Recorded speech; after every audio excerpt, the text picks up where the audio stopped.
The hum of the airport was just like any other day, suitcases rolling, voices echoing, the smell of fresh coffee drifting from nearby kiosks. But beneath that ordinary buzz, something extraordinary was about to unfold.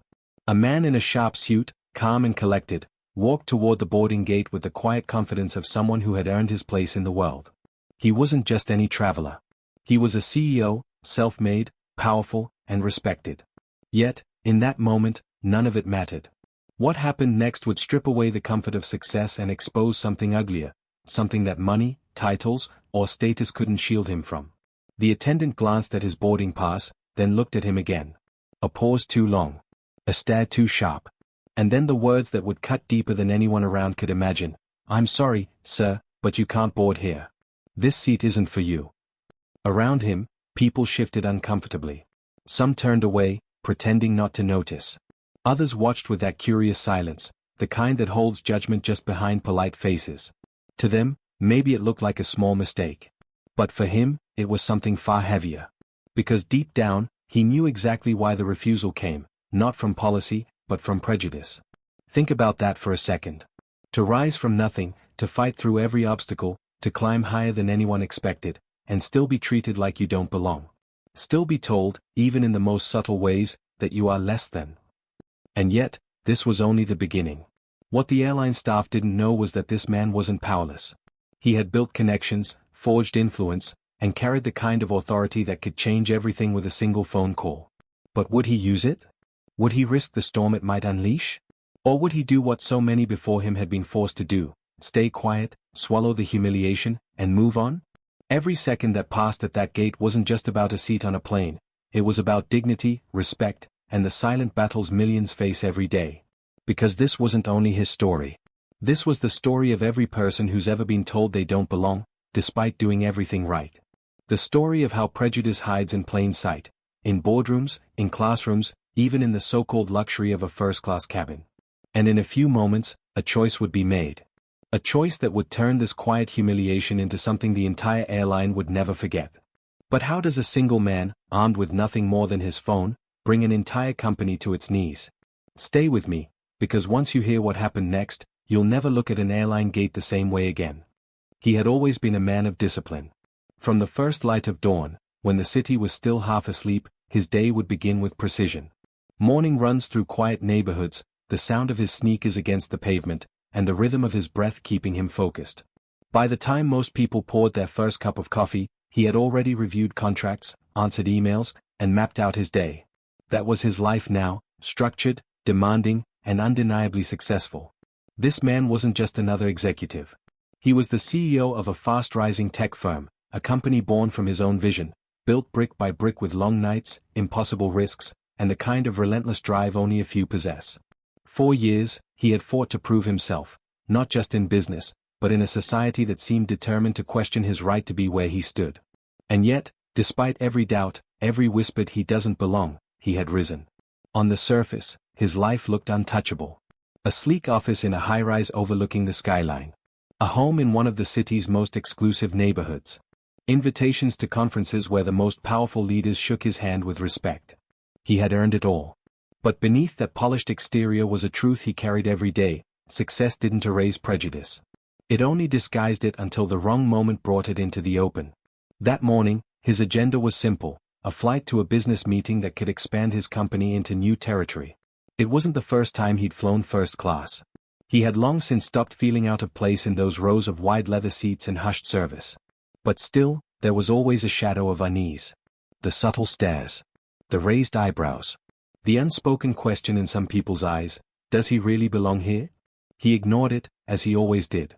After all, he had built his life on ignoring doubt. Every insult, every barrier, every closed door had become fuel. And today was no different, at least, that's what he thought. At the airport, he moved with practiced ease. His passport in one hand, his phone in the other, messages flowing in from his team. To anyone watching, he looked like any other high-powered executive on his way to close a deal. But even in those casual glances, he could feel it: the double takes, the quick assessments, the split-second judgments. It was something he had known since he was young, something that never faded, no matter how far he climbed. And then, at the boarding gate, the atmosphere shifted. It began with something small. The attendant's eyes lingered on his ticket just a little too long. Her polite smile tightened as though forced. Another staff member leaned over, whispered something, and gave a look he had seen countless times before. A look that said, "Are you sure he belongs here?" It was subtle. So subtle that most would have missed it. But he didn't. He had lived with it too long not to recognize the signs. This was the moment when all the titles, all the wealth, all the success could be stripped away by nothing more than perception. He was no longer the CEO. He was, in their eyes, just another man they didn't want in first class. But what they didn't know, what no one around them could have guessed, was that this man was not powerless. Behind his calm, measured exterior was a network of influence, allies in places few could reach, and the quiet authority to change everything with a single call. The only question was, would he use it? Because deep down, he understood something others might not. Every action in this moment wasn't just about him. It was about the unspoken message it would send. About how many others before him had been forced to bow their heads, walk away, and pretend it didn't matter. The boarding gate was no longer just a doorway to a flight. It was a stage. A stage where humiliation and defiance would collide. And as he stood there, holding his ticket and waiting for the words he already knew were coming, the choice loomed larger than ever: stay silent, or make a stand that would echo far beyond this flight. The ordinary business trip was over. What came next would turn into a story that no one at that airport would ever forget. The boarding area felt like a stage, and every eye seemed to be watching. The hum of voices faded into a low buzz, the kind that spreads when something unusual is happening. He could feel the weight of it, an attention not rooted in respect, but in doubt, in curiosity, in that subtle question, what will he do now? The attendant's polite smile stiffened into something colder. She glanced at his ticket again, shaking her head. "I'm sorry, sir. There must be some mistake. This seat isn't available." The words were smooth, practiced, delivered with the kind of tone that pretends to be neutral. But he knew better. This wasn't about a mistake. This wasn't about policy. It was about perception, hers, the other staff's, maybe even the silent passengers shifting behind him. For a moment, he held his ground. He had faced worse battles than this. But the sting of humiliation spread quickly, burning in his chest. A CEO. A leader of hundreds. A man who had fought to be taken seriously in rooms where he was the only one who looked like him. And here, at this gate, none of it mattered. The people around pretended not to listen, but their silence screamed. A businessman in a gray suit looked away, pretending to scroll his phone. A woman whispered to her friend, eyes darting in his direction. Everyone knew what was happening, but no one stepped forward. That was always how it went. He tried again, calm but firm. "Check again. That is my seat." The attendant's expression hardened. Another staff member stepped closer, her arms folded, her posture defensive. "Sir, please step aside. You're holding up the line." Step aside. The words hit harder than they should have. Step aside, because you don't belong here. Step aside, because your presence makes people uncomfortable. Step aside, because we don't see you as worthy of this seat. And yet, it wasn't just about him. Every dismissal, every denial, every quiet humiliation carried the weight of generations. He could almost feel the presence of those who had been told the same in countless different ways, at schools, in offices, in neighborhoods. The message was always the same: you're not welcome here. But something inside him refused to bend. He wasn't that young man anymore, the one who used to accept these slights in silence. He was a CEO. He had built something no one could take from him. And he would not step aside. The tension sharpened. The murmurs grew. The staff exchanged uneasy glances, their voices low but urgent. Words like policy, security, and procedure floated in the air, but they were smokescreens. Everyone knew the truth. And then came the final blow. "Sir, if you cannot comply, we will have to deny you boarding altogether." The threat hung in the air like a knife. Denied boarding, not just first class, but the entire flight. Stripped of his dignity in front of strangers. Reduced from leader to outsider with a single decision. His heart pounded, but his face remained calm. Years of boardroom battles had trained him well. He knew how to mask emotion, how to stay composed while the ground shook beneath him. But inside, the storm raged. And then, he remembered. He had a weapon they didn't expect. Not anger. Not confrontation. Something far more powerful. Connections. Influence. The kind of reach that could topple reputations and shake entire companies. The phone in his pocket felt heavy, almost alive. With one call, He could turn this entire situation upside down. But he hesitated. To use it would mean escalation. To use it would mean exposure. Once the call was made, there would be no going back. Passengers behind him shuffled, growing impatient. A child asked her mother why the line wasn't moving. The woman whispered something, her tone uneasy. Everyone was waiting for the moment. Would he back down, or would he fight? He pulled the phone from his pocket. His thumb hovered over the screen. The faces of the attendants shifted, annoyance giving way to uncertainty. They didn't know who he was. They didn't know the storm that one call could unleash. The decision pressed down on him. Stay silent, and the injustice would pass quietly, swallowed like so many before.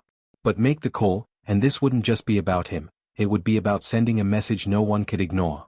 He glanced once more at the gate, at the sign above that read first-class boarding. A sign that symbolized not just a seat, but belonging. Respect. Recognition. And for a fleeting moment, he thought of all the others who had been told, in one form or another, not here, not you. His hand tightened around the phone. The seconds stretched long, each one heavier than the last. Around him, the airport's ordinary sounds, the rolling luggage, the boarding announcements, the chatter, blurred into background noise. This was it. And with one slow, deliberate movement, he pressed the call button. The rising hum of conversation fell silent. The attendants froze, their practiced confidence wavering. No one knew who he was speaking to, but something in his calm, steady posture told them this wasn't just a complaint. This was something bigger. As his voice carried quietly into the receiver, the story shifted. No longer was he the man denied his seat. Now, he was the man who held the power to decide what came next. But the question remained, what kind of storm had he just set in motion? The phone pressed against his ear felt heavier than steel. His voice, calm but sharp, cut through the air. The staff could no longer pretend this was just another customer dispute. His tone carried authority, the kind that came from years of commanding boardrooms, from negotiating billion-dollar deals, from being the one others looked to when everything was at stake. On the other end, the voice responded with urgency. The words couldn't be heard by those around him, but the effect was visible. His posture straightened, his eyes locked on the gate agents, and the silence between his words grew heavier, more deliberate. Every pause felt like a countdown. The staff shifted uncomfortably. Their once firm confidence faltered. The passengers waiting behind him sensed it too. Something was happening, something unusual, something bigger than an argument over a seat. And then, like the sudden crack of a storm, the moment shifted. A supervisor arrived, her face tight, her steps quick, her voice a forced calm laced with fear. She had been called, not by the attendants, but by the chain of command suddenly set ablaze by the man standing at the gate. "Sir," she began, her tone measured, almost pleading, "please, let us resolve this." But the words came too late. Because in that instant, his voice grew louder, not in volume, but in impact. He wasn't just addressing her, or the staff.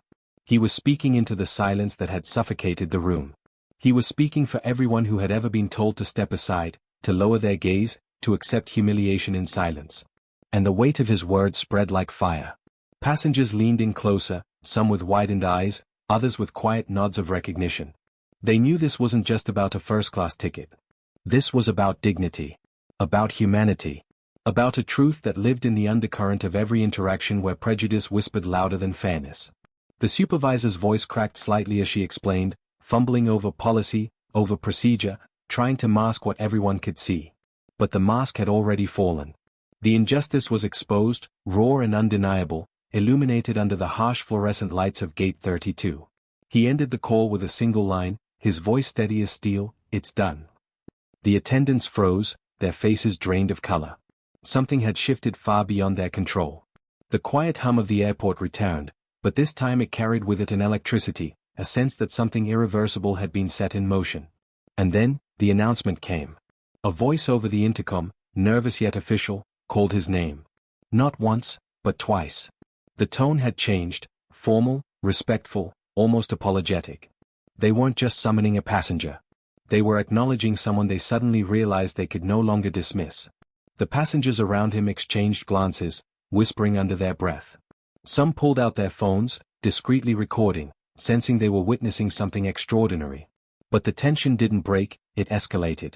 Because even as the airline scrambled to reverse their mistake, the humiliation still hung in the air. The damage had already been done. The memory of those words, "Step aside," echoed louder than any apology. And he knew it. This wasn't just a personal slight. This was a public wound, a scar left open for everyone to see.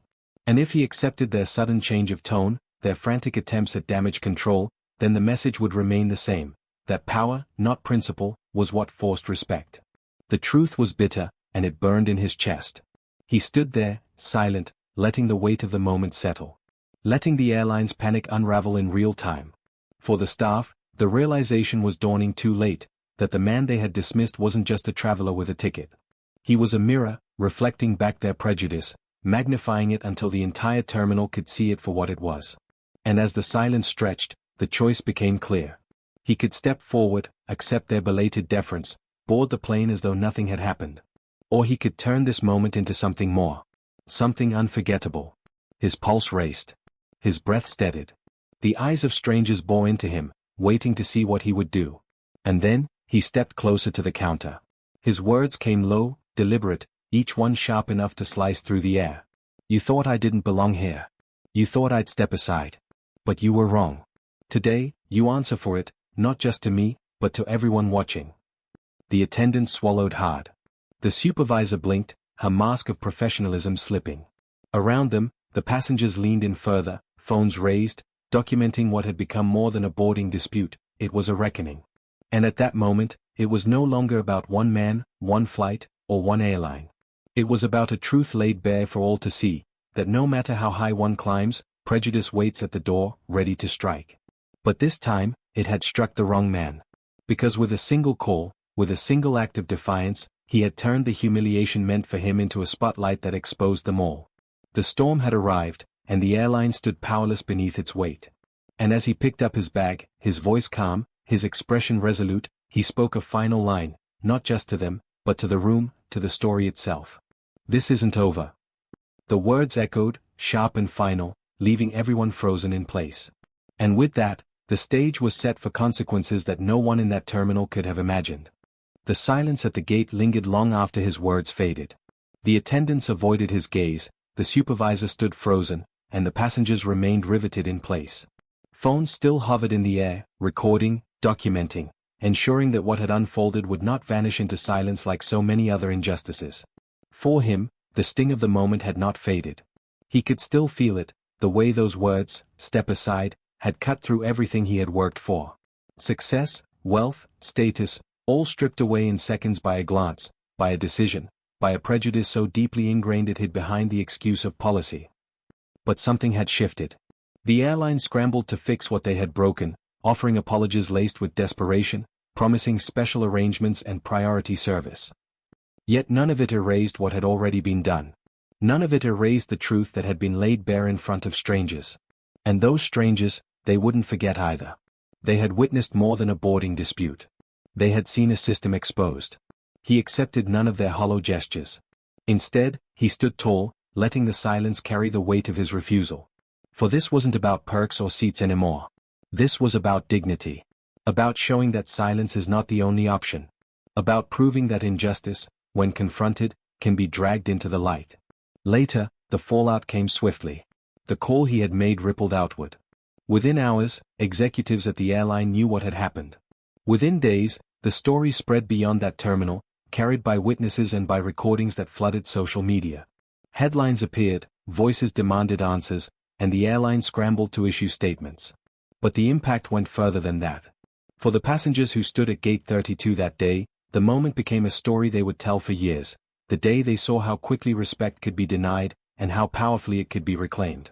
For those who saw the videos online, it became another painful reminder that racism doesn't vanish with titles or wealth. It adapts, it lingers, it waits. And for him? It became something more personal.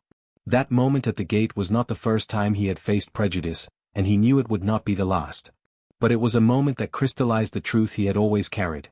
No matter how high he climbed, the world would still test his right to belong. And yet, he also carried another truth, one just as powerful, that he did belong.